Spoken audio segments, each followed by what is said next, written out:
Shall we begin?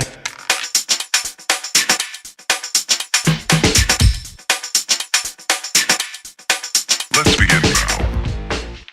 Alright, what's going on, guys? So I have a two-part video here for two of my subscribers. The first one is Main Trapper that had left a comment that wants a little bit more information about this call and wants to hear it. The second one is going to be for the Great Deer Hunter. So again, this is the Flex Tone game call. It is a Buck Commander Rut Hunter series. Both doe estrus and buck grunt call. So it's a 2-in-1 call. Absolutely phenomenal tool to take out in the field. Again, you get two calls in one, lightweight. One thing that I did not mention in my video yesterday is that on the packaging it says this call will not freeze up in colder temperature climates. However, I have found right around 40 degrees Fahrenheit, if you've been sitting for the spot and for about 15 minutes or so calling, after the condensation starts building up in the sound chamber, since this is a single reed call system, it tends to gel up, freeze up on you. One quick way to fix that I have found, since I do not have my Blaze Orange vest zipped, that's already unzipped. I have my jacket unzipped a little bit and the hood pulled over, and when I'm done calling, I slip it right in, it stays put, and then when I need to use it and need to call it again, minimal movement, it's up out of the jacket to my mouth. Stealthiness, lack of movement are all things on top of the fact of a good call that are going to give you that little bit more bit of luck that you need in order to harvest an animal come deer season. So with that said, again, you've got the D button for the doe estrus bleat and your 3 different sound chambers. You can use your hand to manipulate the way it sounds, or you can use the pressure of how hard and how soft you blow through the call to change the pitch. So I'm going to start off with the estrus, and then I'm going to go right into the grunt just to show you the sound of this call.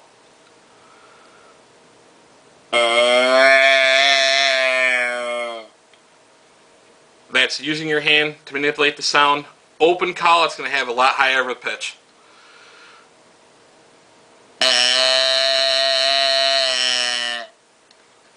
And then again with the grunts.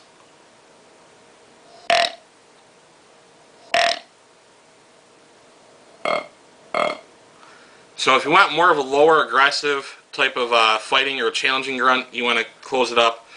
With this call, there's a bit of information on the packaging that shows you where to go on the internet.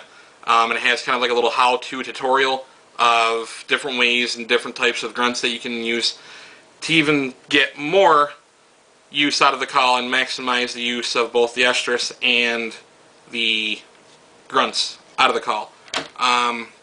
So with that said, I'm going to go ahead to the second video for the Great Deer Hunter, so let's check it out. Alright, so what's going on, guys? Again, to the Great Deer Hunter, and I know I'm probably going to be in frame this time, but anyway, you had left a comment about getting a cheap wolf black powder. A lot of people, and in my comment back to you, I had said that a lot of people say it's a cheap black powder. And as far as for the cost end of the rifle, it is cheap. It's between $200 to $300 that you can pick it up for, I believe. But anyways, as you can see here, and hopefully this comes out, I do own a CVA Wolf. And it is a Magnum, so you can take a 100 grain or 150 grain charge of black powder. But as far as for the options, not really the options, but just what comes with the rifle when you buy it, as far as for the high-vis fiber optics, the one thing I could say that they're comparable to is True Glow, and True Glow is like, the #1 fiber optic gun sight maker as far as for popularity and how many people use it. The recoil pad that is on this rifle, it's really soft in the middle and it gets harder as it goes up towards the top and to the bottom, so it fits really snug into your shoulder and lessens the recoil a lot. I mean, it's a really smooth, nice shooting gun. They also had moved, hopefully this comes in frame, they moved the breech button to the bottom of the trigger guard. It used to be up in front of it, So I do like it better being at the bottom. So just in case if you're going to line up with the shot, have your finger on the trigger yet, you're not accidentally hitting it and popping your breech open when you're going to take a shot at a deer. So yeah, there's not anything bad actually that I can say about this black powder. For an entry-level black powder rifle and the cost of it, I don't think there's any other manufacturer or gun maker on the market that can touch it. So if you have the opportunity and the chance to get one to extend your season, because you said your regular shotgun and rifle season is only 2 weeks, I highly recommend the CVA Wolf. It's phenomenal.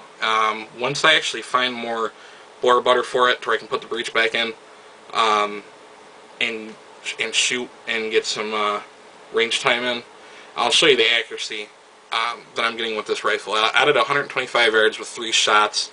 They're about 2.5 inches apart, and that's all open sights with the black powder. And this has, I believe, it's either an 18 or a 20-inch barrel, so it's a really short barrel for such a heavy 250 grain 50 cal projectile, and that type of accuracy out of an inline muzzleloader is phenomenal. So I can't say enough about CVA's Wolf Magnum. So with that said, guys, that covers the 2 questions and the comments that I had, what you guys wanted covered. So if there's anything else you want to know, go ahead and leave it in the comment, and I'll catch you guys later. As always, be safe and have fun. Shall we begin?